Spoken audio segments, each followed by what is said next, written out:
ডিমাপুর হলো এক স্বপ্নালু দিগন্তের প্রবেশদ্বার।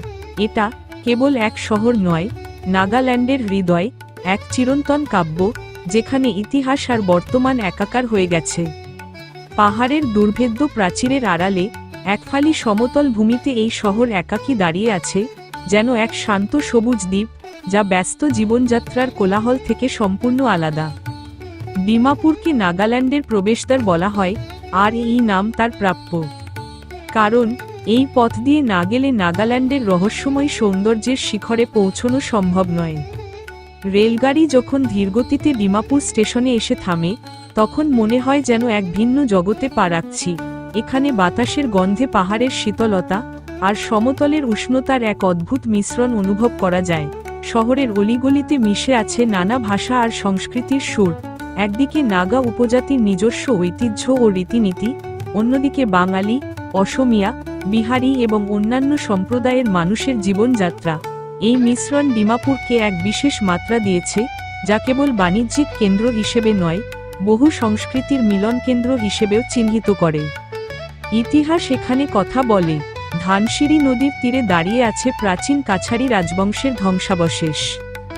এখানকার পাথরের খণ্ডগুলো এক শক্তিশালী রাজ্যের নীরব সাক্ষী হয়ে দাঁড়িয়ে আছে। এই ধ্বংসাবশেষগুলো যেন অতীতের কোনো গৌরবময় অধ্যায়কে স্মরণ করিয়ে দেয়। পর্যটকদের কাছে এটা কেবল একটা স্থান নয়, এক জীবন্ত জাদুঘর।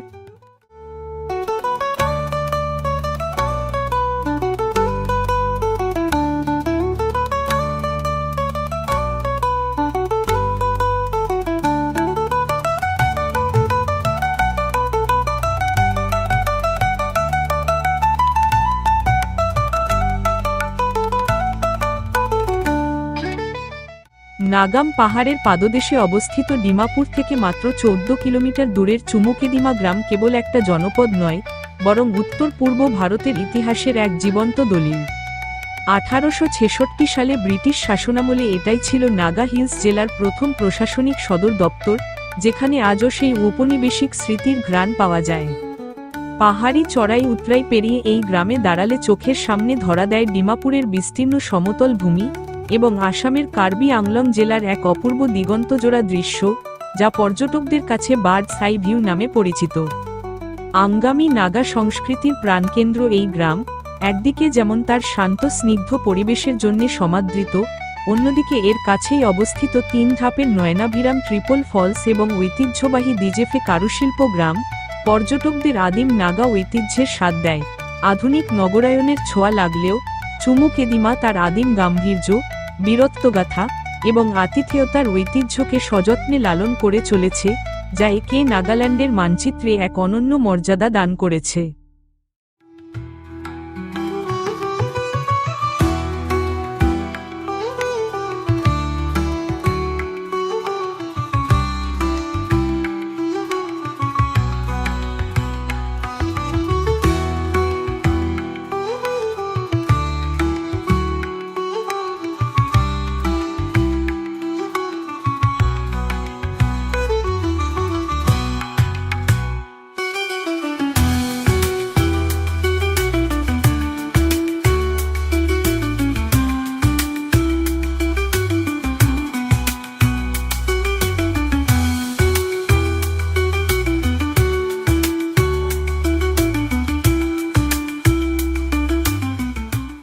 পাথর ও কুয়াশার এক খাড়া অভয়ারণ্য, যা এশিয়ার প্রথম সবুজ গ্রামের গর্বিত উপাধি ধারণ করে। বরাইল পর্বতমালার সবুজ উপত্যকার গভীরে হনুমা গ্রাম স্মৃতির এক পান্না দুর্গের মতো মাথা উঁচু করে দাঁড়িয়ে আছে। এটা এমন এক ভূদৃশ্য যা প্রাচীন এল্ডার গাছের ছন্দময় প্রতিসাম্য এবং নিপুণভাবে খোদাই করা পাথরের ধাপ দ্বারা সংজ্ঞায়িত, যা দেবতাদের সিঁড়ির মতো পাহাড়ের গা বেয়ে নেমে এসেছে, যেখানে আঙ্গামি নাগা জনগোষ্ঠী সংরক্ষণ ও চাষাবাদের মধ্যে এক শাশ্বত সংলাপকে নিখুঁত করে তুলেছে। এর বন্ধুর সীমানার মধ্যে আবহাওয়ায় জীর্ণ পাথরের প্রবেশদ্বার এবং নীরব স্মৃতিস্তম্ভগুলো শ্যাওলা ঢাকা প্রহরীর মতো দাঁড়িয়ে আছে।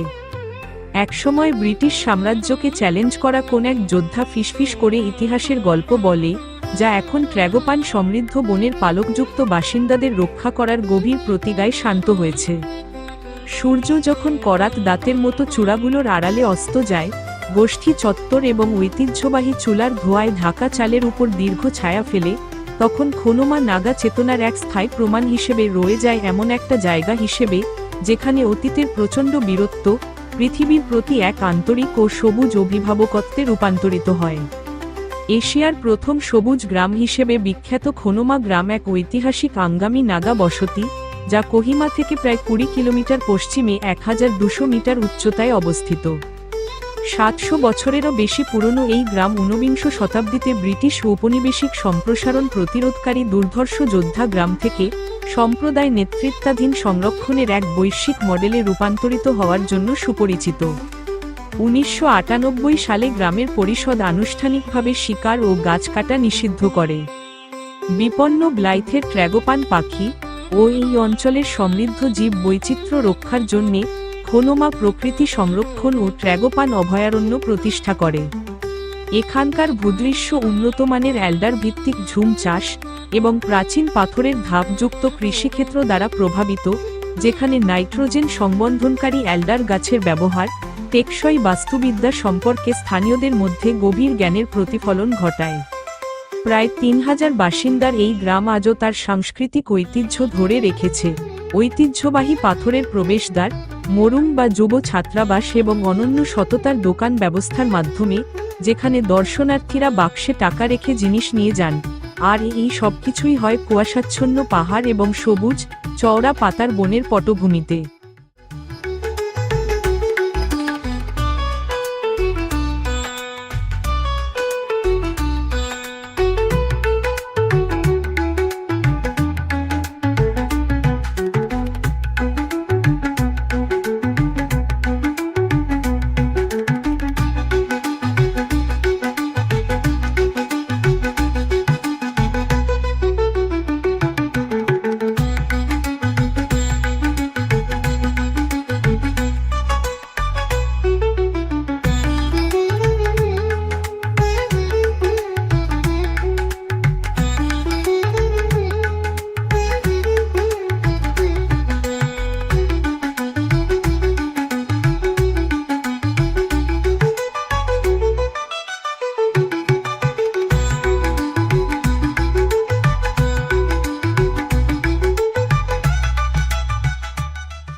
এই গ্রাম থেকে দেখা সুন্দর সুন্দর দৃশ্য। উপরে একটা মেমোরিয়াল রয়েছে, সেই মেমোরিয়াল থেকে আমরা ছবি তুলছি। খোনোমা গ্রামের চতুর্দিকে পাহাড় দিয়ে ঘেরা খোনোমা গ্রাম এবং তার চাষযোগ্য এইগুলো একটা বেসিনের মতন। খুব সুন্দর জায়গাটা, সাধারণ। This is probably the top point of Khonoma. সামনে রয়েছে কিছু বাড়ি ঘরদোর, চতুর্দিকে সাধারণ টুলটুল আসছে, বেশ চড়াই, সিঁড়িগুলো উঁচু উঁচু।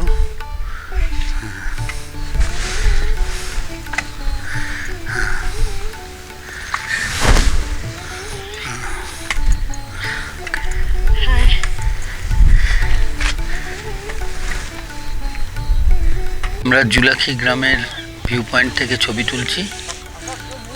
এটা জুলাখি গ্রাম, খুব সুন্দর দেখতে, অসাধারণ প্রাকৃতিক সৌন্দর্যে ভর্তি।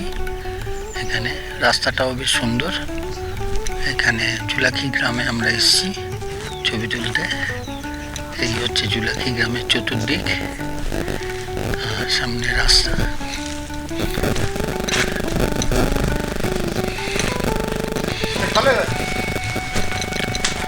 জুলাখি গ্রাম।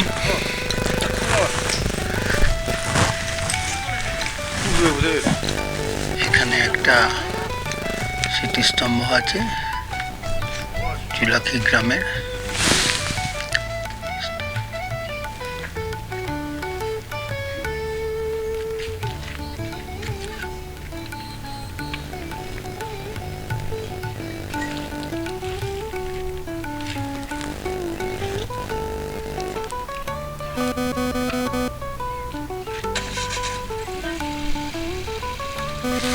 এই হচ্ছে জুলাখি গ্রাম। চতুর্দিকটা হচ্ছে ন্যাচারাল বিউটি, দারুণ সুন্দর। আমরা সেই গ্রামে এসেছি ছবি তুলতে। গ্রাম ঘুরতে। হচ্ছে জুলাখি গ্রাম, ছবির মতন গ্রামগুলো। নাগাল্যান্ড এত সুন্দর, ন্যাচারালি এত বিউটি তার ভাবা যায় না, না এলে বোঝা যাবে না। জুলেখা যাওয়ার পথে একটা জায়গায় বসে চা খাওয়া, একটু রেস্ট। আমরা অসাধারণ সুন্দর জায়গাটা, এই জায়গাটায় আমরা বসে চা খেলাম। এবার আস্তে আস্তে আমরা যাব জুলেখা গ্রামের দিকে। এখানে প্লাস্টিক ইউজের উপর নিষেধাজ্ঞা জারি করেছে, সেই অনুযায়ী সামনে সুন্দর পাহাড়ি অঞ্চল, সাধারণ সুন্দর পাহাড়ি অঞ্চল, পরিষ্কার পরিচ্ছন্ন গ্রাম, পলিউশন ফ্রি, খুব সুন্দর গ্রাম, অসাধারণ জায়গা। এইখানে চা খাওয়া একটা প্রাপ্তি।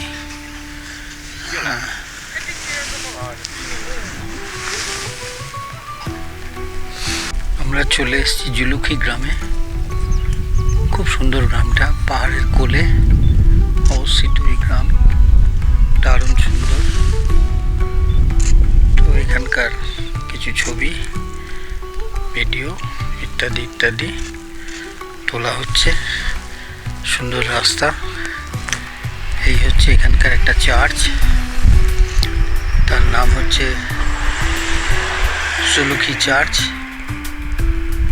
এখানে খ্রিস্টান সম্প্রদায়ের লোক, সবই প্রায় খ্রিস্টান। এখানে খ্রিস্টান অধ্যুষিত গ্রাম। আমরা এখানে এসেছি বেড়াতে। এই জুলুখি গ্রাম ভিলেজ ট্যুর দেখে ফিরে যাব কোহিমা। সুন্দর রাস্তা, সুন্দর গ্রাম।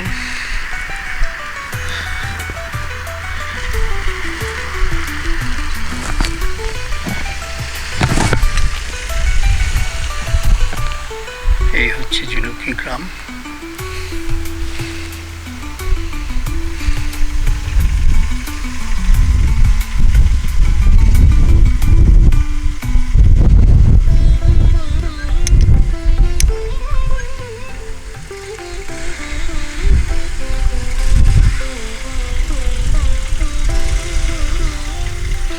জুলুখি গ্রামে আমরা ঘুরছি, খুব সুন্দর গ্রামটা।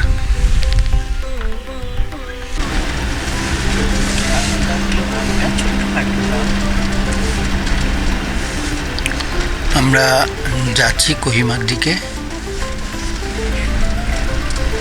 এই গ্রাম, দুটো গ্রাম ঘুরে আমরা ফিরে যাচ্ছি আমাদের হোটেলে কোহিমায়।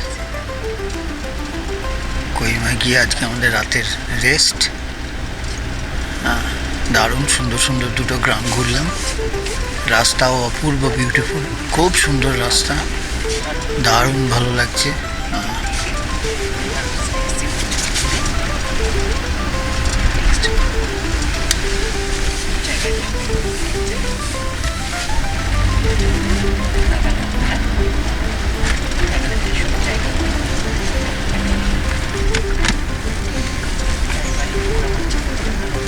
মিঠুন,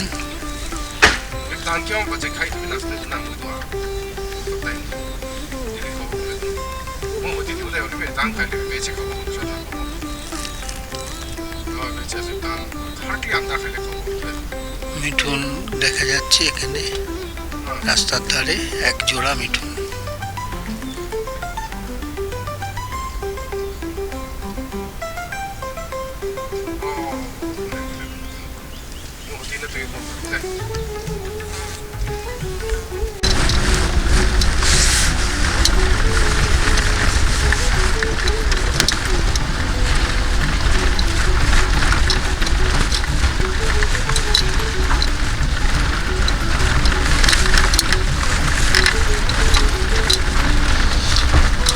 আমরা যে পাহাড়ে যাচ্ছি, এখানে একটা ট্রেকিং পয়েন্ট, রুট, সেখান থেকে ভিউ পয়েন্ট থেকে আমরা দেখবো। আমরা ট্রেকিং করতে যাব না,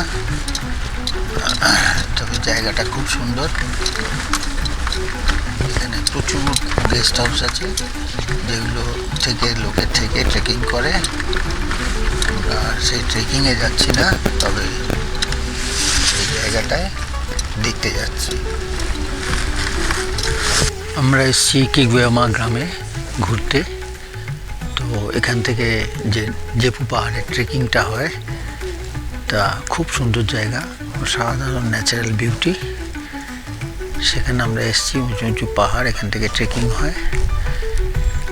ট্রেকিংয়ের বিভিন্ন ব্যবস্থাও এখানে আছে, বিভিন্ন এজেন্সি আছে, গাইড আছে, ইত্যাদি ইত্যাদি। তো ন্যাচারাল বিউটি অসাধারণ হচ্ছে কিগুয়ামা গ্রাম। এটাকে বলে পনি পয়েন্ট। এখানে পনির লালন পালন করা হয় এখান থেকে। তো আমরা সেই গ্রামে এসেছি বেড়াতে। এখান দিয়ে গাড়ি করে এসেছি, রাস্তা খুব বাজে। এই বিভিন্ন রকম গেস্ট হাউস অ্যান্ড আদার্স আছে এখানে। এই হচ্ছে আসার রাস্তা, আর এই হচ্ছে ট্রেকিং করার রাস্তা। এইখান দিয়ে আস্তে আস্তে ট্রেকিংয়ে যায় সোজা পাহাড়ের মাথায় উঠে, জেপু পাহাড়। এই যে পাহাড়টা দেখা যাচ্ছে, এর পেছন দিকে হচ্ছে জেপু পাহাড়। এখান থেকে অনেকটা ট্রেকিং করে তবে ওই পিকের কাছে যাওয়া যায়। এই হচ্ছে আমাদের কিগুয়ামা গ্রাম।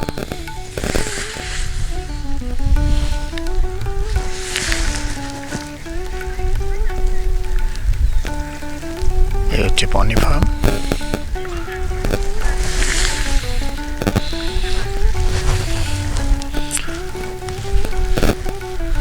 ন্যাচারাল বিউটি দারুণ।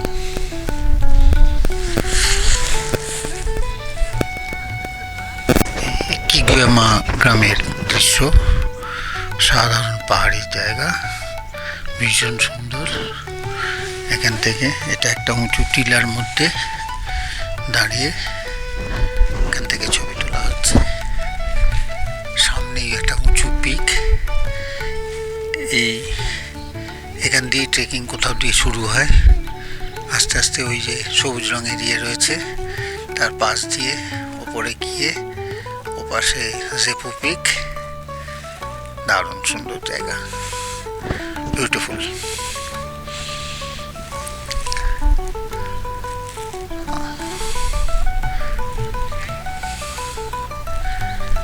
দারুণ সুন্দর জায়গা। এই হচ্ছে কিগুয়ামা, এই হচ্ছে কিগুয়ামা গ্রাম।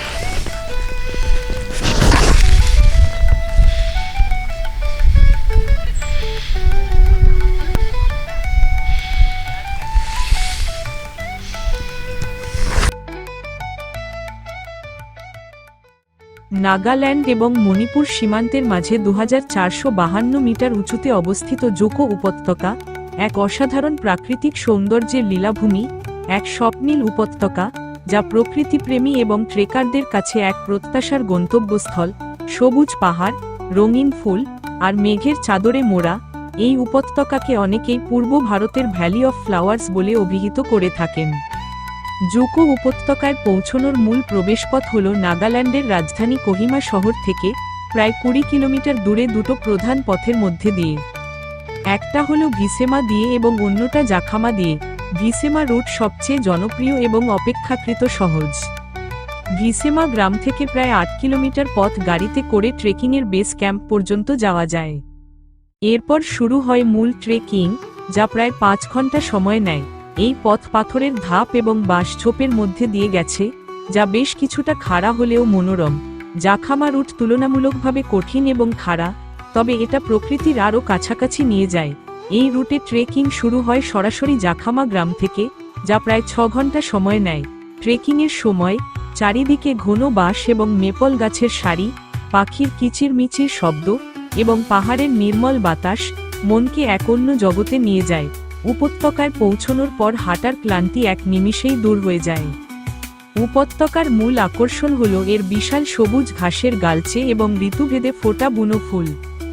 বর্ষাকালে পুরো উপত্যকা ঘন সবুজ রঙে ঢেকে যায়। পাহাড়ের ঢাল বেয়ে নেমে আসা মেঘের দল আর ঝর্ণার জলধারা এই দৃশ্যকে আরও উষসী করে তোলে। এই উপত্যকা জোকো লিলি ফুলের জন্য বিখ্যাত, যা শুধুমাত্র এই অঞ্চলেই পাওয়া যায়। জুন জুলাই মাসে উপত্যকার এক বড় অংশ গোলাপি, সাদা এবং নীল রঙের ফুলে ভরে ওঠে। এই সময়টাতেই উপত্যকার সৌন্দর্য তার শিখরে পৌঁছয়। এছাড়াও এখানে বিভিন্ন ধরনের রঙিন রোডোডেনড্রন এবং অন্যান্য বন্য ফুল দেখতে পাওয়া যায়। উপত্যকার মাঝখান দিয়ে একটা ছোট নদী বয়ে গেছে, যার পাশ দিয়ে হেঁটে গেলে শীতল বাতাস আর জলের কলকল শব্দ শোনা যায়। এখানে কিছু গুহাও রয়েছে, যা ট্রেকিংয়ের সময় বিশ্রাম নেওয়ার জন্য আদর্শ জায়গা। উপত্যকার শীর্ষে একটা খুবই সাধারণ মানের ট্রেকার্স হাট আছে, যেখানে ডরমিটরি স্টাইলে থাকার ব্যবস্থা আছে। স্লিপিং ব্যাগ এবং কিছু শুকনো খাবার সঙ্গে রাখা জরুরি, কারণ এখানে খাবারের জিনিসপত্র খুবই সীমিত। এখানকার আবহাওয়া দ্রুত পরিবর্তনশীল, তাই গরম পোশাক এবং বৃষ্টির হাত থেকে বাঁচতে একটা রেনকোট সঙ্গে রাখা দরকার। ট্রেকিং না করে সরাসরি উপত্যকার মাঝখানে না গিয়েও এর সৌন্দর্য উপভোগ করতে পারা যায়। কোহিমা থেকে ভিসেমা গ্রাম পর্যন্ত গাড়ি করে যাওয়া যায়। সেখান থেকে উপত্যকার দিকে কিছু দূর হেঁটে গেলেই পাহাড়ের এক অসাধারণ দৃশ্য দেখা যায়। এখান থেকে সবুজ উপত্যকা, পাহাড়ের ঢাল বেয়ে নেমে আসা মেঘের দল এবং দূরে থাকা ফুলের সমাহার মনকে ভরিয়ে দেবে। যারা কিছুটা হাঁটতে পারেন তারা এই পথ দিয়ে হেঁটে গেলেই ছবির মতো দৃশ্য দেখতে পাবেন। অনেক সময় স্থানীয়রা এমন কিছু উঁচু স্থান দেখান যেখান থেকে উপত্যকার একটা বড় অংশ দেখা যায়। এখানে দাঁড়িয়ে শীতল বাতাস, পাহাড়ের নিস্তব্ধতা এবং দিগন্ত বিস্তৃত সবুজের সৌন্দর্য উপভোগ করা যায়। যারা ট্রেকিংয়ে অভ্যস্ত নন তাদের জন্য জোকো ভ্যালি শুধু এক জায়গা নয়, এক অনুভূতি। এখানে গাড়ির শব্দ নেই, শহুরে জীবনের কোলাহল নেই, আছে কেবল পাখির গান, ঝর্ণার মৃদু শব্দ এবং বাতাসের ফিসফিসানি। এই নির্জনতা এবং শান্তি মনকে সতেজ করে তোলে। জোকো ভ্যালির প্রত্যেক কোণই যেন এক একটা ফ্রেম। সবুজের মাঝে দাঁড়িয়ে বা মেঘের পটভূমিতে ছবি তুললে তা জীবনের সেরা কিছু স্মৃতি হয়ে থাকবে। ট্রেকিং না করেও এখানকার প্রকৃতিকে অনুভব করা যায়। পাহাড়ের বিশুদ্ধ বাতাস গ্রহণ করা, সূর্যাস্তের রং দেখা এবং প্রকৃতিকে তার নিজস্ব রূপে দেখা ইত্যাদি। জোকো ভ্যালি শুধুমাত্র তার সৌন্দর্যের জন্য নয়, বরং তার আটপৌরে পরিবেশের জন্যও বিশেষভাবে পরিচিত। এখানে কোনো বিলাসবহুল রিসোর্ট নেই, নেই কোনো কৃত্রিম আলো, যা আছে তা হলো নির্ভেজাল প্রকৃতি। তাই এখানে নিজেকে খুঁজে পাওয়া যায় এবং প্রকৃতির মাঝে হারিয়ে যাওয়া যায়। যারা পাহাড়ে যেতে ভালোবাসেন কিন্তু ট্রেকিংয়ের ঝুঁকি নিতে চান না, তাদের জন্য জোকো ভ্যালি এক নতুন ধরনের অভিজ্ঞতা নিয়ে আসে। জোকো উপত্যকা শুধু এক ভ্রমণ গন্তব্য নয়, এটা একটা অভিজ্ঞতা। প্রকৃতির সঙ্গে একাত্ম হওয়া, মনকে নতুন করে সাজানো এবং শহুরে জীবনের ক্লান্তি দূর করার এক আদর্শ স্থান। যারা প্রকৃতিকে তার নিজস্ব রূপে দেখতে ভালোবাসেন তাদের জন্য জোকো উপত্যকা এক আদর্শ ভ্রমণ। এই উপত্যকার নিস্তব্ধতা, সৌন্দর্য এবং শান্ত পরিবেশ সবাইকে মুগ্ধ করে এবং বারবার এখানে ফিরে আসার জন্য অনুপ্রাণিত করবে, এটা নিশ্চিত।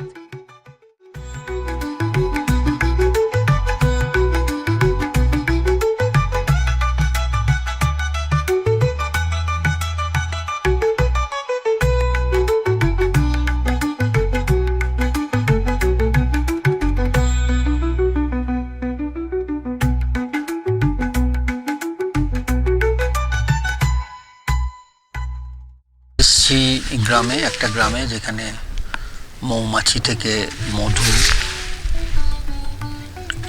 তৈরি করা হয়। মৌমাছির বিভিন্ন রকম বাক্স বানিয়ে আর্টিফিশিয়ালি মধু বানানো হয়। সেখান থেকে পাহাড়ের দৃশ্য দেখছি, অসাধারণ দৃশ্য, দারুণ সুন্দর ধাপ চাষ। পাহাড়ে এটা নতুন নয়, তবু দেখতে ভারী সুন্দর লাগে।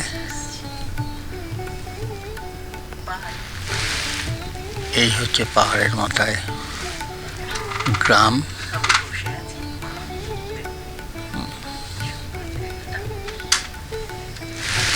ভারী সুন্দর গ্রাম।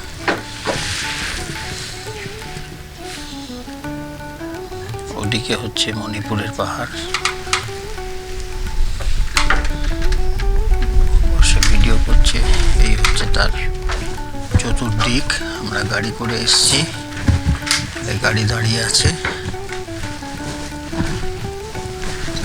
এই হচ্ছে চতুর্দিকের দৃশ্য। মধু তৈরি করার জায়গায় গ্রামে চলে এসেছি। এখানে ছোট ছোট বাক্স করে মৌমাছি রেখে মধু তৈরি হয়। আমরা সেই গ্রামে ঘুরতে এসেছি। মধুর থেকে বেশি হচ্ছে গ্রামের নৈসর্গিক মধু। অসাধারণ সুন্দর দৃশ্য। একদিকে পাহাড়, একদিকে জঙ্গল, মাঝখান দিয়ে সেই গ্রামের রাস্তা। এত সুন্দর, বলে বোঝানো যাবে না। এখানে মৌমাছির থেকে মধু তৈরি করে বিক্রি করা হয়। এই বাড়িটাতে, এই ঘরটাতে এখানে মধু বিক্রি করা হয়। আর এই হচ্ছে আমাদের ওয়াচ টাওয়ার, বা এখান থেকে দেখা যায় চতুর্দিকটা। ভীষণ সুন্দর জায়গা। এই হচ্ছে তার চতুর্দিকের দৃশ্য।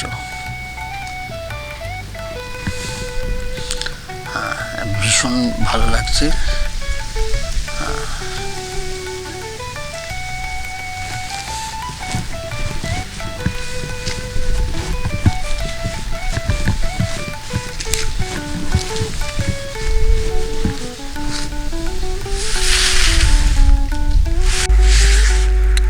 কিগোয়ামা ভিউ পয়েন্ট থেকে আমরা ছবি তুলছি। খুব সুন্দর, দারুণ সুন্দর জায়গাটা। ভিউ পয়েন্ট থেকে চতুর্দিকটা দেখা যায়। সামনে একটু গাছ হয়ে আছে, তাই একটু আটকে গেছে। আদারওয়াইজ জায়গাটা খুব সুন্দর। ওইখানে ধাপ চাষ হচ্ছে, এইখানে ধাপ চাষ হয়েছে। পরপর পরপর গ্রামের ধাপ চাষ, ভারী সুন্দর।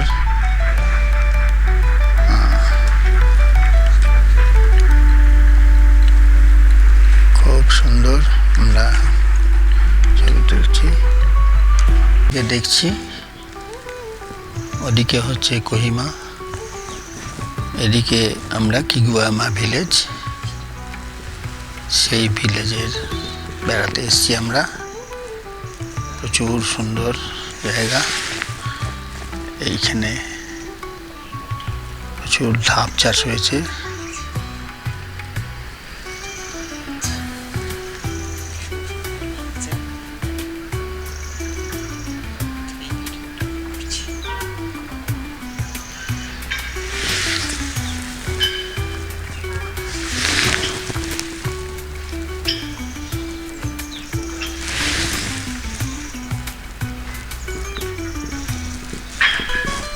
কিগোয়ামা ভিলেজের ভিউ পয়েন্ট। নিচে আমাদের হর্নবিল ফেস্টিভ্যালের প্রোগ্রাম হয়।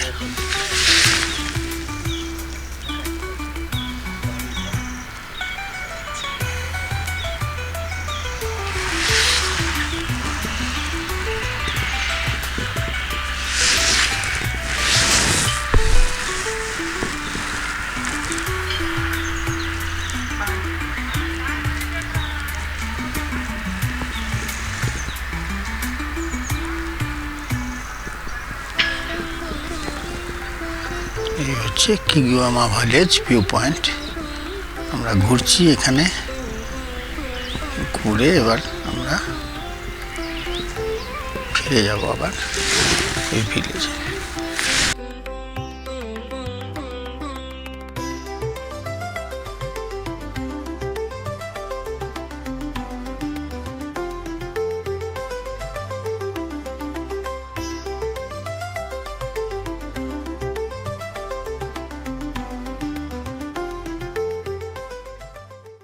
পান্নার সবুজ জাপফু শৃঙ্গের গভীর ছায়ায় অবস্থিত কিসামা গ্রাম নাগা আত্মার এক জীবন্ত সংকলন হিসেবে উন্মোচিত এক সুপরিকল্পিত অভয়ারণ্য, যেখানে 17 স্বতন্ত্র উপজাতির স্থাপত্যের ফিসফিসানি একক প্রতিধ্বনিত সুরে মিলিত হয়।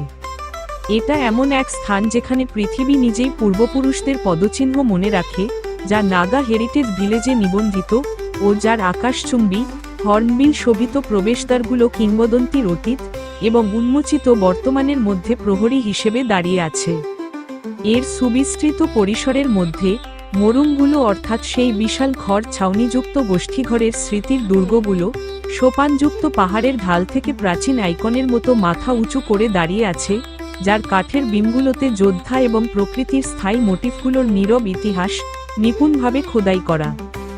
যখন ডিসেম্বরের শীতল কুয়াশা আনুষ্ঠানিক অঙ্গনগুলোর উপর দিয়ে গড়িয়ে পড়ে, তখন গ্রামটা রং এবং শব্দের এক প্রাণবন্ত নাট্যশালায় রূপান্তরিত হয়, যেখানে কাঠের ড্রামের ছন্দময় আওয়াজ এবং পুঁতির অলঙ্কারের বর্ণিল ঝিকিমিকি এমন এক ভূখণ্ডে প্রাণ সঞ্চার করে, যা একই সাথে এক সাংস্কৃতিক দুর্গ এবং সময়ের সেতু হিসেবে কাজ করে। এখানে পুরনো কাঠের গন্ধ এবং নির্মল পাহাড়ি বাতাসের মাঝে নাগাল্যান্ডের সম্মিলিত আত্মা তার স্থায়ী ঠিকানা খুঁজে পায়, যা কিগওয়েমা এবং ফেসামা গ্রামের উচ্চভূমির রুক্ষ সৌন্দর্যে চিরতরে খোদাই করা আছে। কিসামা গ্রাম, যা নাগা হেরিটেজ ভিলেজ নামেও পরিচিত, নাগাল্যান্ডের কোহিমা থেকে 12 কিলোমিটার দক্ষিণে নিপুণভাবে পরিকল্পিত এক উন্মুক্ত জাদুঘর এবং সাংস্কৃতিক কেন্দ্র। রাজ্য সরকার কর্তৃক প্রতিষ্ঠিত এর নাম দুই প্রতিবেশী গ্রাম কিগওয়েমার কি ও ফেসামার সা আর মা মানে নাগা শাস্ত্রে গ্রাম এর সমন্বয়ে গঠিত, যা নাগাল্যান্ডের আনুষ্ঠানিকভাবে স্বীকৃত 17টা উপজাতির জন্য এক সম্মিলিত আবাসস্থল হিসেবে এর ভূমিকাকে প্রতিকায়িত করে। এই গ্রাম প্রতি বছর ডিসেম্বরে অনুষ্ঠিত বার্ষিক হর্নবিল উৎসবের স্থায়ী স্থান হিসেবে স্বীকৃত। এখানে 17টা নিপুণভাবে নির্মিত মোরুংয়ের এক সমাহার রয়েছে, যা প্রত্যেক উপজাতির স্বতন্ত্র স্থাপত্যশৈলী এবং আদিবাসী শিল্পকর্ম প্রদর্শন করে। এর উৎসবমুখর প্রাণবন্ত পরিবেশ ছাড়াও এই কমপ্লেক্সে দ্বিতীয় বিশ্বযুদ্ধের এক প্রদর্শনী জাদুঘর, একটা বাঁশের ঐতিহ্যবাহী হল এবং আনুষ্ঠানিক ফটক রয়েছে, যা সবই সবুজ সোপানযুক্ত পাহাড়ের পটভূমিতে স্থাপিত। এই গ্রাম দর্শকদের নাগা জনগণের ঐতিহাসিক, সামাজিক এবং আধ্যাত্মিক কাঠামোর এক গভীরভাবে ব্যাপৃত করা অভিজ্ঞতার জন্য ডিজাইন করা হয়েছে।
এটা হচ্ছে সুমিকি ট্রাইবদের ঘরবাড়ি। এইগুলো আমাদের দেখার জন্য যখন ওই ফেস্টিভ্যাল হয় তখন এগুলো খুব ভালো করে দেখায়। এটা যেমন লোথা মোরাং, এই উপজাতিদের ঘরবাড়ি এরকম। তারপরে এইটা হচ্ছে আর একটা উপজাতি, রেগমা। রেগমা বলে একটা উপজাতি, তাদের ঘরবাড়ি এইটা। এই হচ্ছে রেগমা উপজাতির ঘরবাড়ি। বাড়ি সুন্দর, খুব সুন্দর রেগমা উপজাতির ঘরবাড়ি।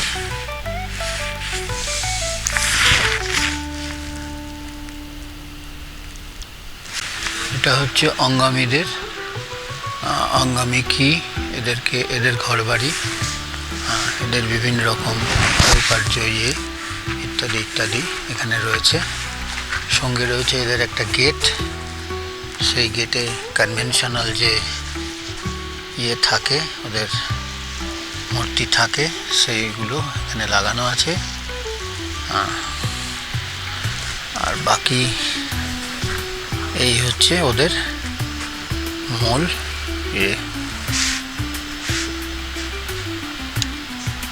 আঙ্গামীদের অনেক উঁচু উঁচু হয় করে, ওদের এরকম বিভিন্ন রকমের চালচিত্রি করা থাকে। তো এই হচ্ছে তাদের এই বিভিন্ন রকম জেলিয়াং,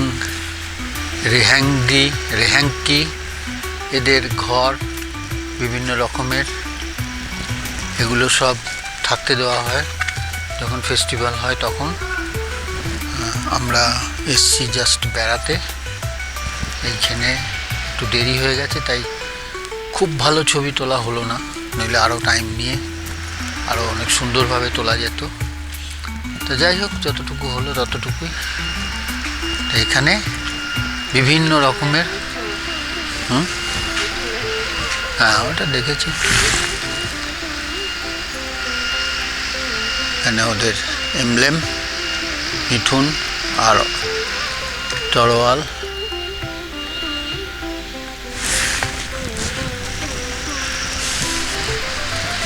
তবে পরিষ্কার পরিচ্ছন্ন সবই ওদের।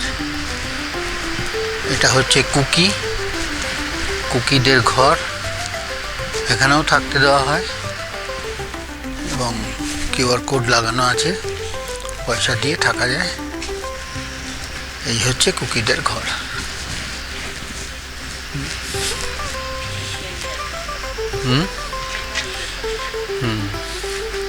কেনিয়াক না, কুকি মোরাং।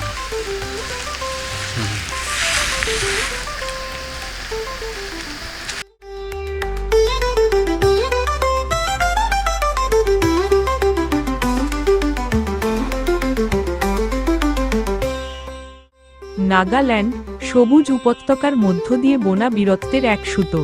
পূর্ব হিমালয়ের সবুজ আলিঙ্গনে প্রকৃতির আপন খেয়ালে তৈরি হয়েছে নাগাল্যান্ডের রাজধানী কোহিমা।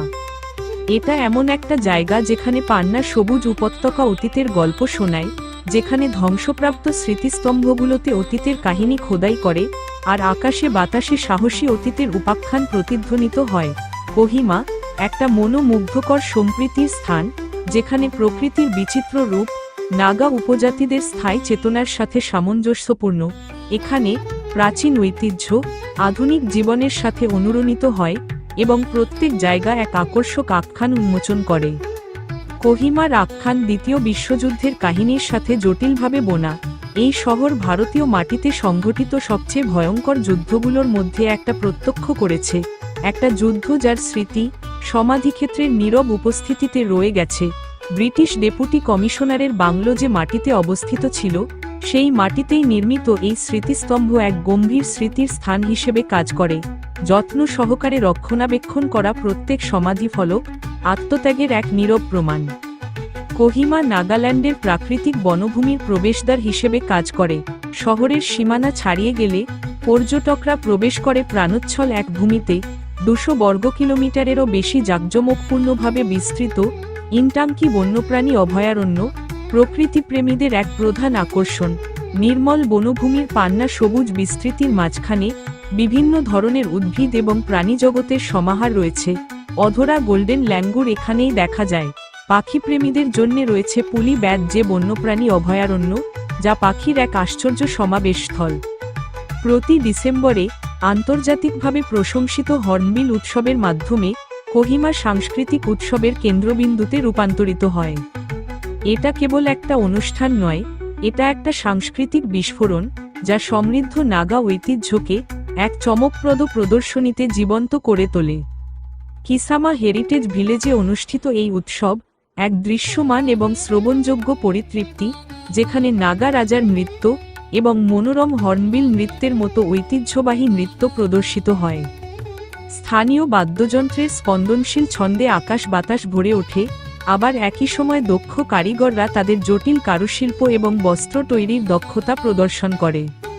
পর্যটকরা ধুমায়িত মাংস ও পানীয় থেকে শুরু করে সুস্বাদু ভাতের খাবার পর্যন্ত বিভিন্ন অঞ্চলের বিভিন্ন রন্ধন প্রণালীর সাথে একাত্ম হয়ে যান।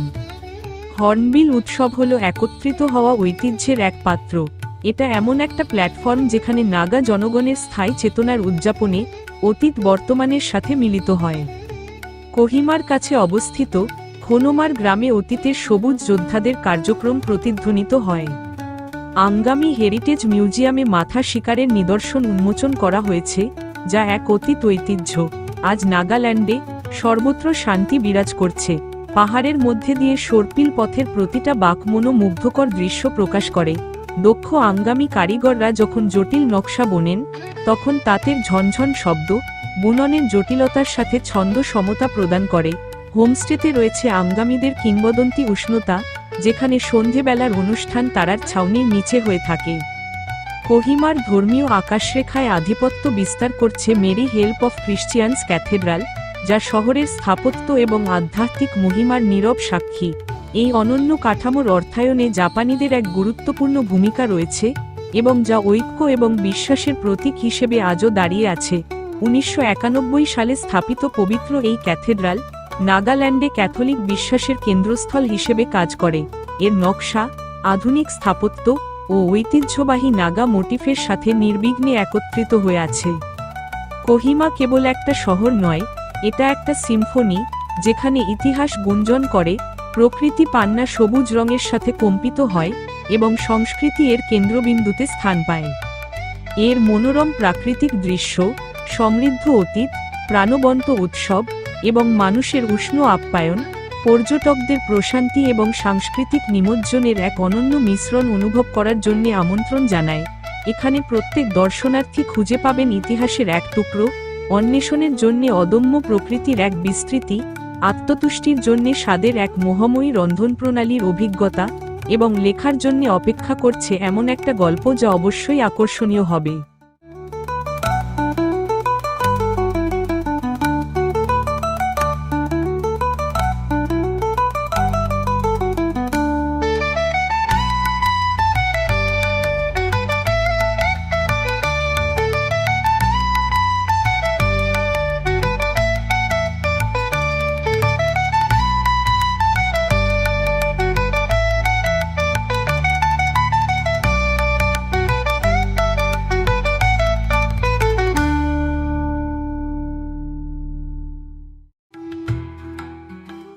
ওখা জেলার কেন্দ্রস্থলে, যেখানে শক্তিশালী দোয়াং নদী নাগাল্যান্ডের পান্না সবুজ পাহাড়ের মধ্যে দিয়ে তার সর্পিল পথ তৈরি করেছে, সেখানে দোয়াং জলবিদ্যুৎ প্রকল্প মানব প্রকৌশল এবং প্রাকৃতিক মহিমার এক বিশাল ঐকতান হিসেবে দাঁড়িয়ে আছে।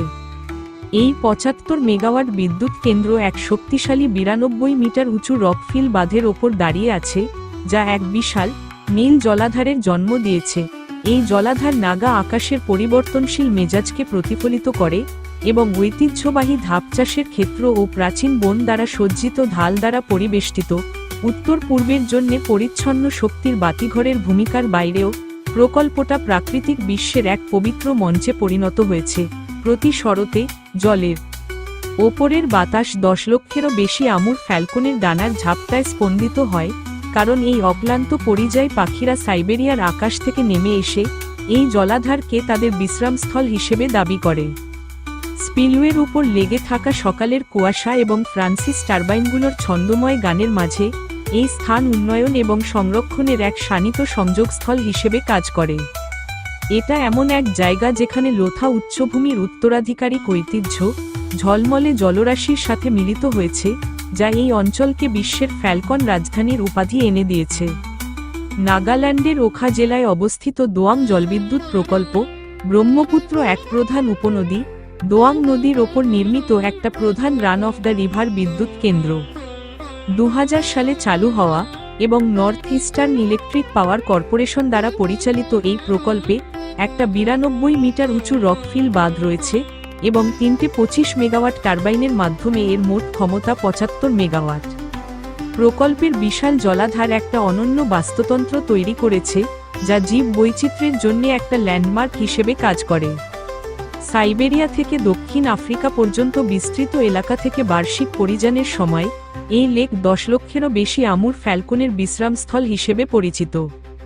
এই বিশাল সমাগম নাগাল্যান্ডকে বিশ্বের আমুর ফ্যালকন রাজধানীর উপাধি এনে দিয়েছে। অক্টোবর ও নভেম্বর মাসের মতো ব্যস্ততম সময়েও এই এলাকা পাখি পর্যবেক্ষক ও পরিবেশ পর্যটকদের জন্য একটা প্রধান গন্তব্যে পরিণত করেছে।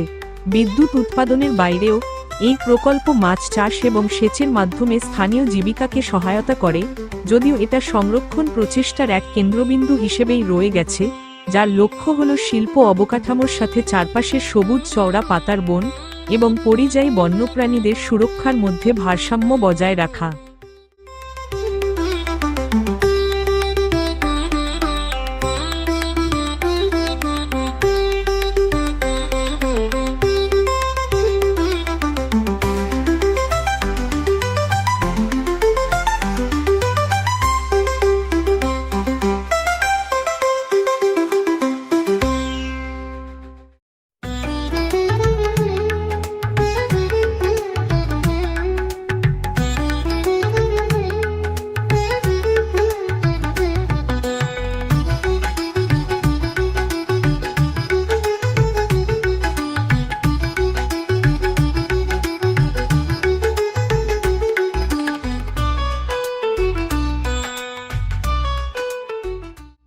মুকুকচাং গ্রামে চলে এসেছি আমরা।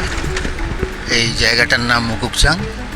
ভারী সুন্দর রাস্তা দিয়ে আমরা চলেছি, দুপাশের দৃশ্যও খুব সুন্দর। তবে মুকুকচাং গ্রাম ঘুরবো আমরা পরে। আপাতত আমরা যাব টুইংসাং গ্রামে, কারণ ওখানে আমাদের প্রোগ্রামটা একটু পাল্টে গেছে, অন্যরকম ছিল। আজকে এখানে থাকার কথা ছিল, কিন্তু আমাদের যেহেতু রাস্তা খারাপ সেই জন্যে আমাদেরকে টুইংসাং আগে গিয়ে পরে মুকুকচাংয়ে আসতে হবে, ও পাশটা ঘুরে নিয়ে ব্যাক করতে হবে। তা এই হচ্ছে আমাদের প্ল্যান। আজ আমরা যাব টুইংসাং। হ্যাঁ, ভারী সুন্দর গ্রাম, সাধারণ, চতুর্দিকে গাছপালা, জঙ্গল, সুন্দর রাস্তা, আর তার সঙ্গে তো মানুষজন নিশ্চয়ই সুন্দর।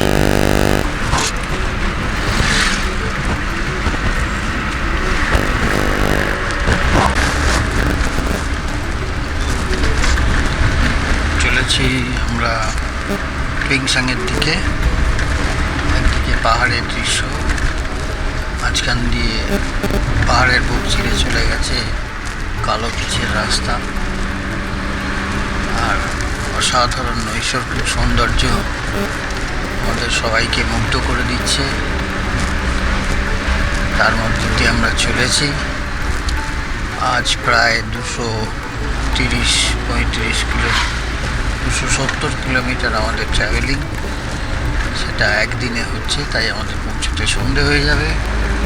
তবে তার জন্য আমাদের কোনো চিন্তা নেই। চিন্তা হচ্ছে এত সুন্দর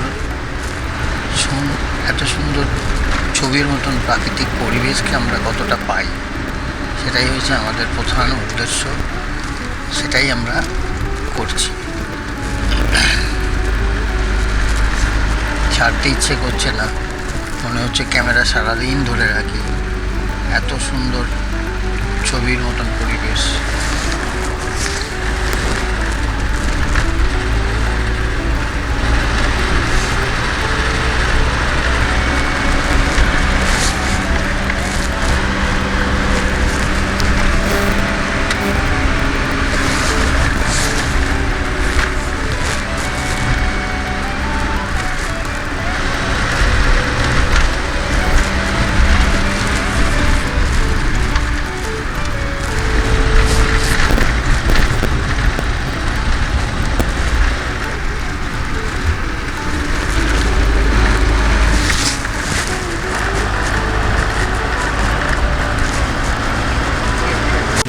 টাসুরু বলে নাম। এখানে ছোটোখাটো দু একটা হোটেল আছে। নিউ টাসুরু একটা খাবার হোটেল, ছোটোখাটো দু একটা বাড়ি, সামনে সুন্দর পাহাড়ি জায়গা, পূর্ব জায়গা। এই হচ্ছে টাসুরু বলে। সারু, টিটা সাইলেন্ট থাকে, ওই জন্য সারু ভিলেজ।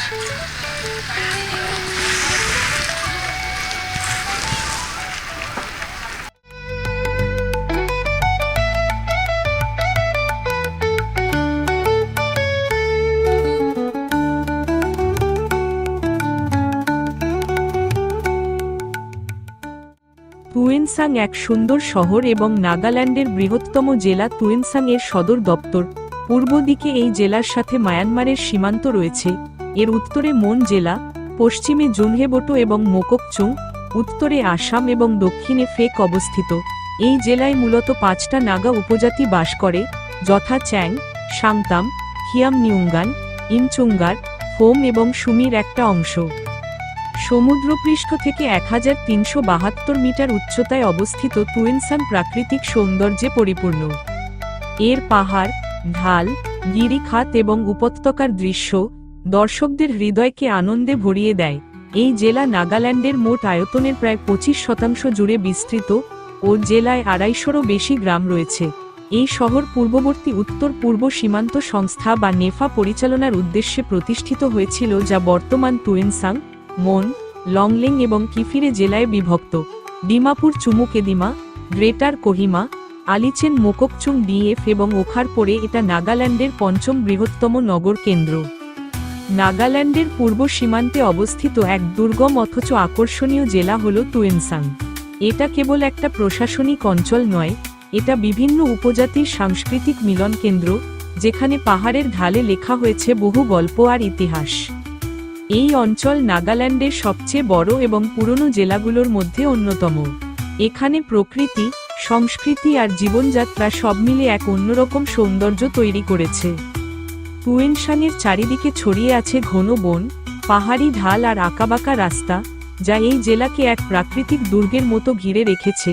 এখানকার পাহাড়গুলো প্রায়শই কুয়াশার চাদরে ঢাকা থাকে, বিশেষ করে বর্ষায়, যখন মেঘেরা পাহাড়ের কোলে বিশ্রাম নেয়।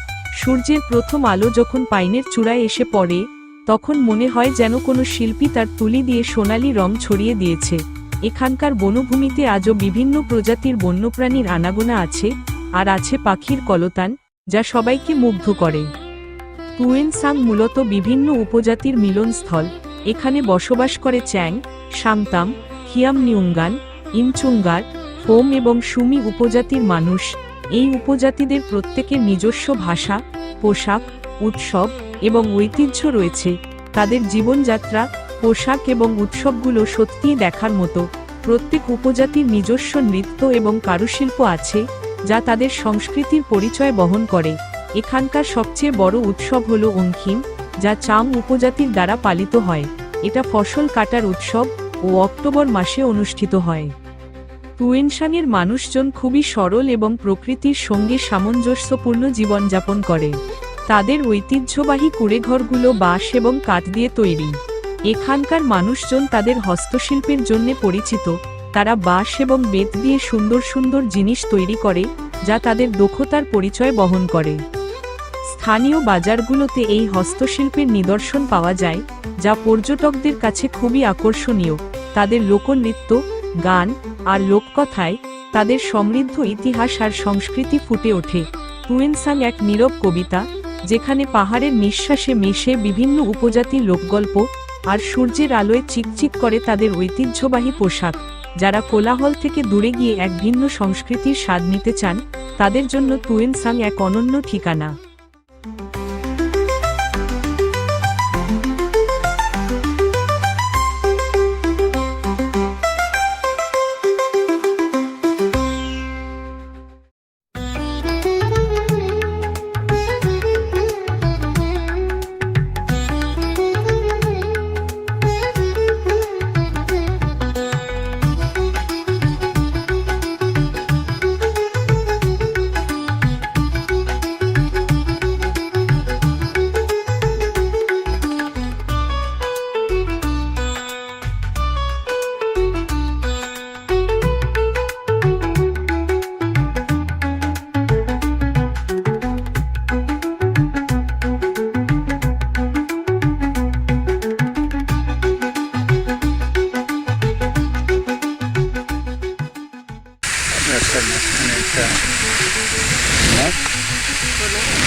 ঝর্ণা, বেশিরভাগ ঝর্ণা তো শুকিয়ে গেছে বলে ঝর্ণা পাইনি।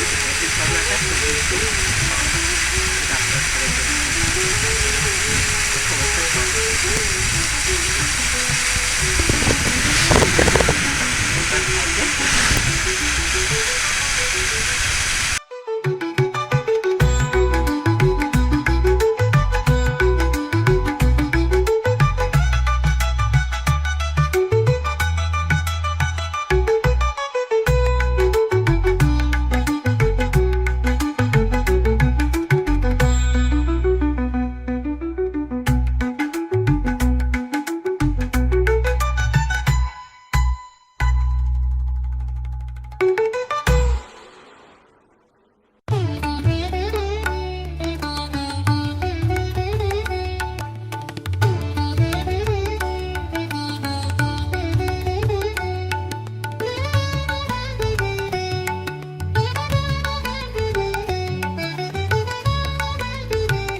পূর্ব নাগাল্যান্ডের কুয়াশাচ্ছন্ন পাহাড়ের চূড়ায় ভারত মায়ানমার সীমান্তের এক প্রহরী হিসেবে দাঁড়িয়ে আছে নোকলাক গ্রাম, যা খিয়ামনিউঙ্গান নাগা জনজাতির এক আদিম ও পবিত্র লীলাভূমি। পূর্ব নাগাল্যান্ডে নবপ্রতিষ্ঠিত নোকলাক জেলার প্রশাসনিক কেন্দ্র এই গ্রাম সমুদ্রপৃষ্ঠ থেকে প্রায় 1524 মিটার উচ্চতায় অবস্থিত। এখানকার জনসংখ্যার 99% তফসিলি উপজাতি, বিশেষত খিয়ামনিউঙ্গান নাগা উপজাতির অন্তর্ভুক্ত। স্থানীয় অর্থনীতি প্রধানত কৃষি নির্ভর, যা ঝুম চাষের মাধ্যমে ধান, ভুট্টা ও বাজরার মতো ফসল উৎপাদনের ওপর ভিত্তি করে গড়ে উঠেছে। এর পাশাপাশি বেত ও বাঁশের হস্তশিল্প, মৃৎশিল্প এবং কামার শিল্পের মতো বিশেষ কুটির শিল্প তো আছেই। ভৌগোলিকভাবে গ্রামটা এক বন্ধুর পাহাড়ি অঞ্চলে অবস্থিত, যা ঘন বন এবং একটা উপক্রান্তীয় উচ্চভূমি জলবায়ু দ্বারা বৈশিষ্ট্যমণ্ডিত। এখানে শীতকালে তাপমাত্রা 1 ডিগ্রি সেন্টিগ্রেড পর্যন্ত নেমে যায় এবং গ্রীষ্মকালে গড় তাপমাত্রা 25 ডিগ্রি সেন্টিগ্রেড পর্যন্ত পৌঁছয়। প্রশাসনিকভাবে এটা একটা গ্রাম পরিষদ এবং একজন প্রধান দ্বারা শাসিত হয়।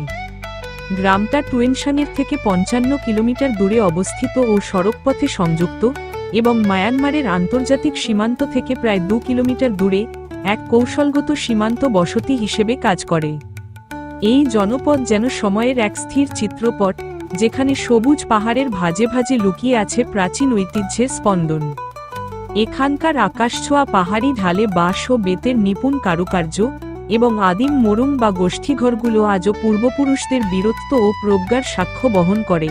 গ্রামের জনজীবন আবর্তিত হয় ঝুম চাষের ঋতুচক্র আর উৎসবের মাদলের তালে, যেখানে প্রকৃতির সাথে মানুষের এক অবিচ্ছেদ্য আধ্যাত্মিক মিতালি বিদ্যমান। ঘন অরণ্য আর মেঘের লুকোচুরিতে ঘেরা নোকলাক গ্রাম কেবল এক জনপদ নয়, বরং এটা নাগা পাহাড়ের এক অস্পর্শিত রত্ন, যেখানে আধুনিক যান্ত্রিকতা আজও হার মেনে চলেছে পাহাড়ি ঝর্ণার কলতান আর আদিবাসী ঐতিহ্যের শাশ্বত গাম্ভীর্যের কাছে।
মোককচুং গল্পের গভীরে ডুবে থাকা এক অবস্থান। উত্তর পূর্ব ভারতের নাগাল্যান্ড রাজ্যের সবুজ পাহাড়ের মাঝে লুকিয়ে থাকা এক স্বপ্নপুরী মোককচুং, প্রাচীন কিংবদন্তির ফিসফিসানি এবং ঘূর্ণায়মান প্রাকৃতিক দৃশ্যের মুগ্ধকর আকর্ষণ। এটা কেবল একটা শহর নয়, এটা আও নাগা উপজাতির হৃদস্পন্দন, যেখানে প্রকৃতি আর সংস্কৃতি একাকার হয়ে এক অসামান্য শিল্পকর্ম তৈরি করেছে। মোককচুংয়ের চারিদিকে ছড়িয়ে আছে গভীর পাইন বন আর শান্ত পাহাড়ের সারি, যা শহরটাকে এক সবুজের চাদরে মুড়ে রেখেছে। এখানকার আবহাওয়া সারা বছরই মুগ্ধকর, বিশেষত বর্ষায়, যখন পাহাড়ের ঢাল বেয়ে নেমে আসে শ্বেতশুভ্র জলধারা আর মেঘের দল, তখন চতুর্দিকে এক রহস্যময় কুয়াশা খেলা করে বেড়ায়। মোককচুং হল সংস্কৃতি ও ঐতিহ্যের মিলন মেলা। এই জায়গা কেবল তার প্রাকৃতিক সৌন্দর্যের জন্যই বিখ্যাত নয়, এর সমৃদ্ধ সংস্কৃতির জন্যও পরিচিত। এখানকার স্থানীয় আও নাগা উপজাতির জীবনযাত্রা, তাদের ভাষা, পোশাক আর উৎসবগুলো সত্যিই দেখার মতো। তাদের সবচেয়ে বড় উৎসব হল মোকৎসু, যা প্রতি বছর মে মাসে অনুষ্ঠিত হয়। এই উৎসবে নাগা যুবকরা ঐতিহ্যবাহী রঙিন পোশাকে সজ্জিত হয়ে নৃত্য পরিবেশন করে, আর সেই নাচের ছন্দ আর রঙে ভরে ওঠে পুরো পরিবেশ। কাঠের কারুশিল্প আর হস্তশিল্পে এই উপজাতির দক্ষতা অনবদ্য, যা তাদের প্রত্যেক ঘরেই দেখা যায়। মোককচুং শহরের প্রতি কোণেই শিল্প আর নান্দনিকতার ছোঁয়া আছে। শহরের কেন্দ্রস্থল থেকে দেখতে পাওয়া যায় বিস্তৃত উপত্যকা, যা যে কোনো পর্যটকের মন জয় করে নেবে। এখানকার দর্শনীয় স্থানগুলোর মধ্যে উল্লেখযোগ্য হল লংখুম গ্রাম, যাকে পাখির গ্রাম বলা হয়। এখানে বিভিন্ন প্রজাতির পাখির দেখা মেলে। এছাড়াও মোককচুং পার্ক এবং ডিসপু গ্রাম এখানকার সাংস্কৃতিক ও প্রাকৃতিক সৌন্দর্য উপভোগ করার জন্য অসাধারণ জায়গা। এই শহরের হৃদস্পন্দন অনুভব করার জন্য মোককচুং গ্রামের অদ্ভুত রাস্তাগুলো ঘুরে দেখতে হবে, যেখানে পূর্ববর্তী প্রজন্মের হাসি শোনা যায় বলে কথিত আছে। মাল্ট জাদুঘর এবং গ্রন্থাগার অতীতের গোপন রহস্যগুলো বিষয় অনুযায়ী ভাগ করে নিয়েছে, এবং শুঙ্কোটেনেম পার্ক হল সেই শান্তিপূর্ণ জায়গা যেখানে একটা প্রিয় বই বা প্রিয় বন্ধুর সাথে থাকার আনন্দ অনুভব করতে পারা যায়। সূর্য যখন কাঞ্চনবর্ণ ধারণ করে, তখন জিনা এবং এটিবেন টাওয়ারের সিলিউটগুলো জীবন্ত হয়ে ওঠে, তখন প্রতিটা ইট যেন শতাব্দী প্রাচীন ইতিহাসকে প্রতিধ্বনিত করে। দুঃসাহসিক অভিযান থেকে অসাধারণ গল্পের জগতে একটা রোমাঞ্চকর যাত্রা পর্যন্ত, মোককচুং মানুষের হৃদয়ে এক দীর্ঘস্থায়ী অনুভূতি রেখে যায়। মোহিত করা দৃশ্য, অত্যাশ্চর্য ঐতিহ্য এবং জাদুকরী স্থানগুলো মানুষের দর্শনেন্দ্রিয়কে আনন্দে ভরিয়ে দেয়। মোককচুং এক নীরব গাথা, যেখানে পাহাড়ের নিঃশ্বাসে মেশে আও নাগাদের লোকগল্প আর সূর্যের আলোয় চিকচিক করে তাদের ঐতিহ্য। যারা কোলাহল থেকে দূরে গিয়ে প্রকৃতির কোলে শান্তি খুঁজে নিতে চান, তাদের জন্য মোককচুং এক অনন্য ঠিকানা।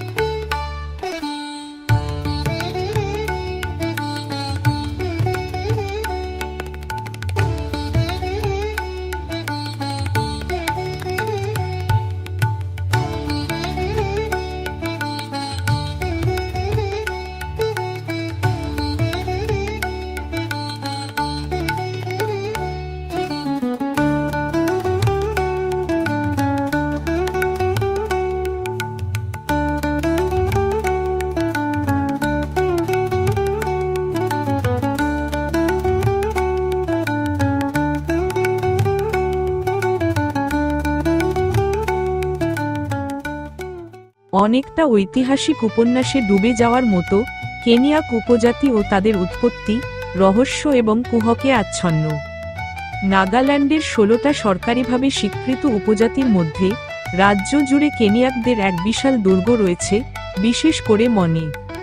কেনিয়াকদের পূর্বপুরুষরা নিজেদেরকে নোয়ার সরাসরি বংশধর বলে বিশ্বাস করতেন, তাই স্থানীয়ভাবে তাদের বাইবেলের নাম দ্বারা উল্লেখ করা হয়, যেমন মোসা এবং কাইসা অ্যারন ইত্যাদি।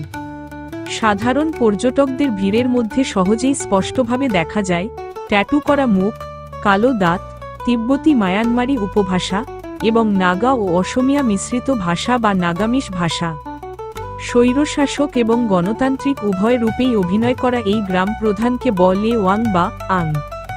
মানুষ ও পশুর খুলি এবং অন্যান্য অদ্ভুত জিনিসপত্র দিয়ে সজ্জিত ওয়াংয়ের বাসস্থান ভারত মায়ানমার সীমান্তে অবস্থিত। প্রধানের বাড়ির অর্ধেক ভারতে এবং বাকি অর্ধেক মায়ানমারে। আগে এই উপজাতি তার মাথা শিকারের দক্ষতার জন্য বিশ্বজুড়ে পরিচিত ছিল।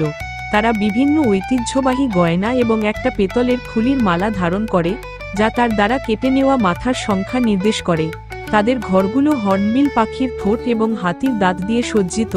কেনিয়ার যোদ্ধারা মনে করতেন যে তাদের ফসলের উর্বরতা কতগুলো মাথা কাটা হয়েছে তার উপর নির্ভর করে। অবশেষে খ্রিস্টান মিশনারিদের আগমন এই ঐতিহ্যের অবসান ঘটায় ও বেশিরভাগ গ্রামবাসী খ্রিস্ট ধর্ম গ্রহণ করে। মনের বৃহত্তম গ্রামগুলোর মধ্যে লংওয়া বিভিন্ন বৈশিষ্ট্যে পরিপূর্ণ এক গ্রাম। ঐতিহ্যবাহী খড়ের তৈরি ঘরবাড়িতে ভরা এই গ্রামের মধ্যে দিয়ে ভারত মায়ানমার সীমান্ত ভাগ হয়েছে, যার ফলে এখানকার বাসিন্দাদের দ্বৈত নাগরিকত্বের অধিকার রয়েছে, একটা ভারতের জন্যে এবং অন্যটা মায়ানমারের জন্যে। এক মজার গল্প প্রচলিত আছে যে কিছু কেনিয়াক সম্প্রদায় মায়ানমারে তাদের খাবার রান্না করে এবং খেয়ে দিয়ে ভারতে ঘুমিয়ে পড়ে। আরেকটা অদ্ভুত কেনিয়াক বিষয় হল, লংওয়াতে বসবাসকারী প্রধানের মোট 60 জন স্ত্রী রয়েছে এবং তিনি মায়ানমার থেকে অরুণাচল প্রদেশ পর্যন্ত বিস্তৃত 70টা গ্রাম শাসন করেন। প্রতি বছর এপ্রিলের প্রথম সপ্তাহে আওলিং মনু উৎসব অনুষ্ঠিত হয়। স্থানীয়রা রাস্তায় নেমে এসে সুগন্ধি, রং এবং গানে পরিবেশ পরিপূর্ণ করে দেয়। আওলিং উৎসব মূলত চলতি বছরের শেষ, নতুন বছরের শুরু এবং বসন্ত ঋতুর আগমনকে স্মরণ করার জন্য অনুষ্ঠিত হয়। বাজির ধোঁয়া এবং বারুদের গন্ধে তখন আকাশ ঢেকে যায়। এই উচ্ছ্বসিত উৎসবের প্রত্যেক দিনের নিজস্ব তাৎপর্য রয়েছে এবং এর সাথে সম্পর্কিত আচার অনুষ্ঠানগুলো নাগাল্যান্ডের সমৃদ্ধ সাংস্কৃতিক ঐতিহ্য, আদিবাসী নৃত্য এবং লোকসঙ্গীতের একটা বিন্যাস প্রদর্শন করে। এই উৎসবের লক্ষ্য শান্তি, অগ্রগতি এবং সরকার ও জনগণের মধ্যে যোগাযোগের ব্যবধান কমানো। মন জেলার সবচেয়ে সুন্দর গ্রামগুলোর মধ্যে একটা হচ্ছে সাংনিউ। প্রধানের বাড়ির সামনে স্থাপিত বিশাল কাঠের স্মৃতিস্তম্ভ দেখা যায়, যা ধাতব যুগে এক আত্মার সহযোগিতায় দুই ভাই দ্বারা নির্মিত হয়েছিল বলে মনে করা হয়। মনের সর্বোচ্চ শৃঙ্গ বেদ থেকে ভারতের ব্রহ্মপুত্র এবং মায়ানমারের চিন্দুইনের নদীর অপূর্ব দৃশ্য দেখা যায়। ঐতিহাসিকভাবে এটাই সেই স্থান যেখানে ব্রিটিশ সৈন্যরা প্রথম আফিম গাছ বপন করেছিল। এছাড়াও মন জেলার সদর দপ্তর থেকে 11 কিলোমিটার দূরে দিখু নদীর তীরে অবস্থিত নাগানিমোরা গ্রামও খুব সুন্দর। এই গ্রামটা নাম নাগা রানী মোড়া থেকে এসেছে, যার অর্থ নাগা রানীর সমাধিস্থল। মনের প্রত্যেক গ্রাম যেন একটা জীবন্ত জাদুঘর। এখানে এখনো ঐতিহ্যবাহী কুড়েঘর দেখা যায়, যা বাঁশ আর কাঠ দিয়ে তৈরি। গ্রামের মানুষজনের জীবনযাত্রা খুবই সরল এবং প্রকৃতির সঙ্গে সামঞ্জস্যপূর্ণ। নাগারা তাদের অনন্য খাবারের জন্য গর্ব করে, যা ভারতের অন্য যে কোনো খাবারের থেকে আলাদা। প্রধান খাবার ভাতের সাথে সুস্বাদু সেদ্ধ সবজি, বিভিন্ন ধরনের ঝাল চাটনি, ভাপানো বাঁশের ডাল এবং মাংসের সাথে সুগন্ধি মিলিয়ে তৈরি করা হয়। নাগাল্যান্ডের লোকেরা শুয়োরের মাংস এবং গরুর মাংস ভীষণভাবে পছন্দ করে। পর্যটকদের বিভিন্ন ধরনের স্মোকড এবং রোদে শুকনো মাংসর সাথে সবজি ভরা প্লেট পরিবেশন করা হয়, যা প্রায় সবসময় রসুন, আদা এবং স্থানীয়ভাবে উৎপাদিত রাজা মরিচের সুগন্ধযুক্ত। মন এক নীরব কবিতা, যেখানে পাহাড়ের নিঃশ্বাসে মেশে কেনিয়াকদের লোকগল্প আর সূর্যের আলোয় চিকচিক করে তাদের ট্যাটু করা শরীরের ইতিহাস। যারা কোলাহল থেকে দূরে গিয়ে এক ভিন্ন সংস্কৃতির স্বাদ নিতে চান, তাদের জন্য মন এক অনন্য ঠিকানা।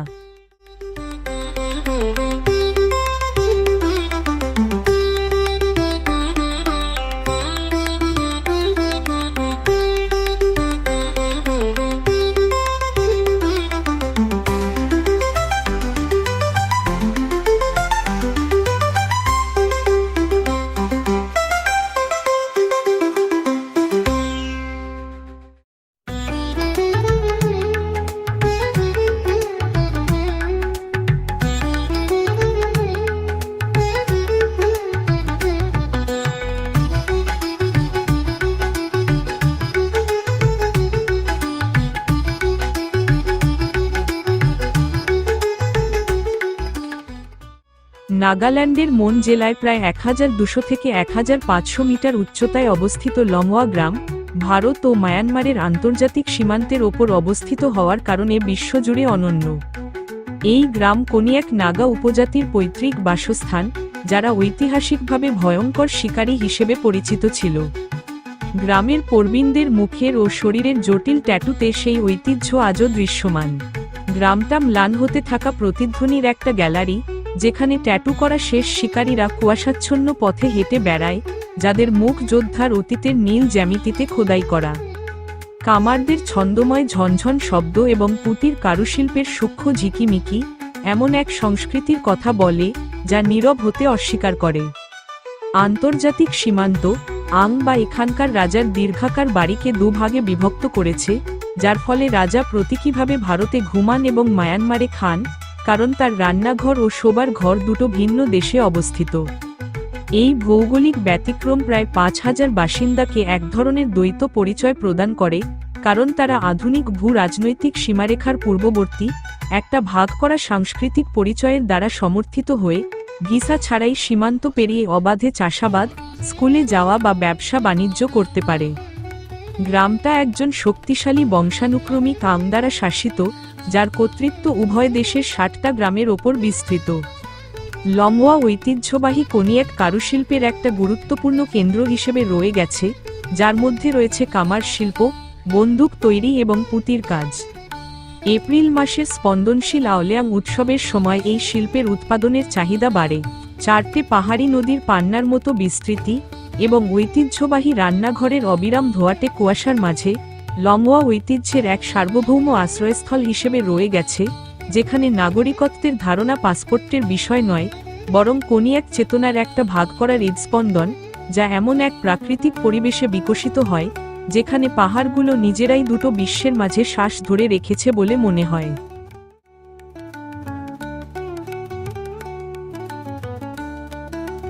এটা হচ্ছে প্রধানের বাড়ি, তার বিভিন্ন জিনিসপত্র রয়েছে, সাজানো রয়েছে বিভিন্ন জিনিসপত্র, ড্রাম ইত্যাদি ইত্যাদি। এখানে রোজই অজস্র লোক আসে, তাই প্রধান এর ভালো লাগে না, সে কারোর সঙ্গে দেখা করে না।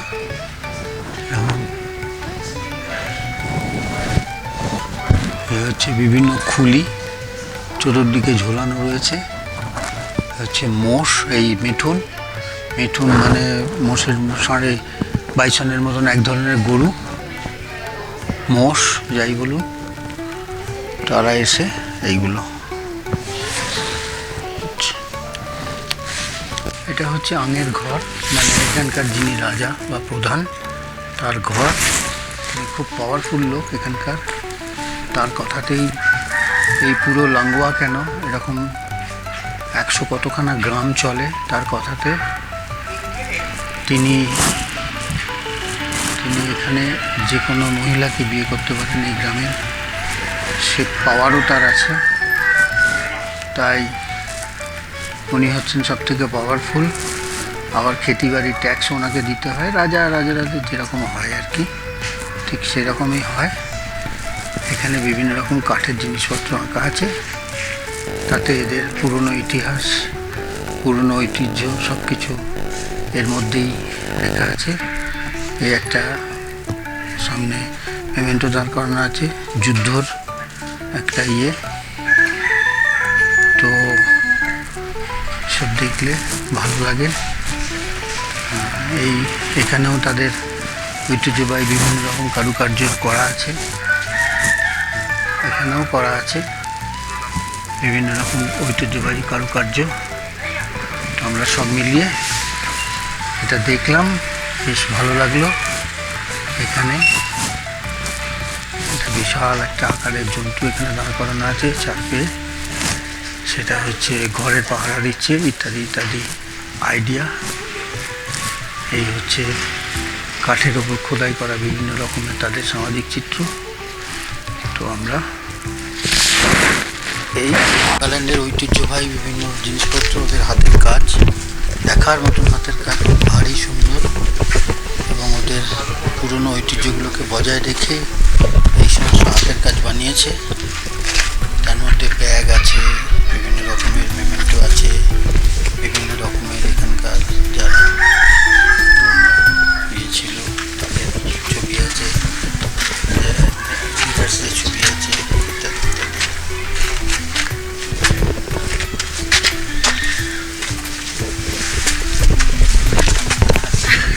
আবার একটা জিনিস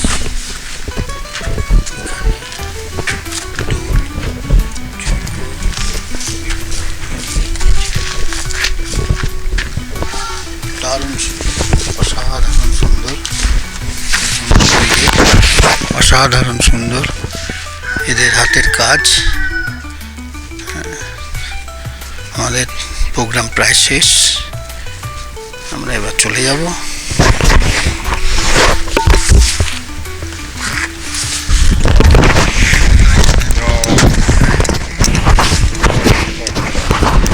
আমরা এসেছি মন থেকে লাঙ্গুয়া গ্রামে, ওখানে এনারা এখানকার কনিয়াক, এনাদের ছবি তুলছি।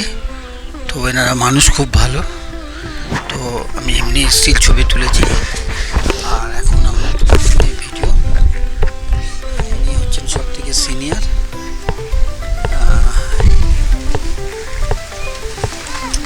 তারপরে হচ্ছে ইনি হচ্ছেন তারপরে, এবং সব থেকে জুনিয়র হচ্ছেন ইনি। এনাদের বিভিন্ন রকমের পরিচয় আছে, সেই পরিচয়গুলো এনাদের যারা জানে তারা বলতে পারবে। এই হচ্ছে আমাদের মন গ্রামে এসছি খাবার জন্যে, এখানে লাঞ্চ করছি। মন না, লাঙ্গুয়া গ্রামে। তো এখানে যিনি আছেন, ইনি হচ্ছেন এখানকার প্রধান। এটা হচ্ছে ওনাদের কিচেন, এবং দারুণ সুন্দর সাজানো, বিভিন্ন জায়গায় ছবি টবি দেওয়া আছে বিভিন্ন লোকের সঙ্গে, হাই প্রোফাইল ছবি।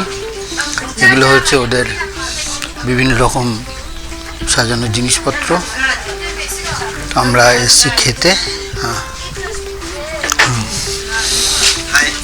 ইনি হচ্ছেন এই হোমস্টের মালিক। হ্যাঁ, I am speaking in my own language. That you are the proprietor of this homestay. Owner. First man who started the homestay in Longwa, and also I am the first tourist guide. Okay. People call me actually my name is Longsha. Longsha. But people of Longwa and entire my people, they call me foreign Longsha because I was the first guy who worked with the foreigners. And Okay. Also keep working. That's why. Okay. And also I would like also to say Kolkata people are very good. I love Kolkata people. Right. They are most welcome to Longsa Homestay Longwa. And also I would love also to invite all the people from all over the world to Sure. come and enjoy and have experience of our culture and tradition. Culture. Yeah. Right. Yeah. And also That's- one special thing in my village is like we have Longwa village is dual citizenship, we can say like that. We have border pillar within the village, 154 border pillar and 155 border pillar. So 50% is in Myanmar side, 50% in India side. So this village is one of the biggest village I can say. Right. And also like within few minutes the other country, you can keep one right leg in Burma and one Right. leg in India. Right. So this is the one of the significant and the historical village of the Longwa. And also you will find the end of the route from the Delhi coming the route and end the route here. And okay. Thank you so much. Okay. That I have. 76 years. Okay, My okay. mother and my father same age. Okay. They are working very hard. By their love and by their blessing, we are working also well. Wow. Very good. Very good.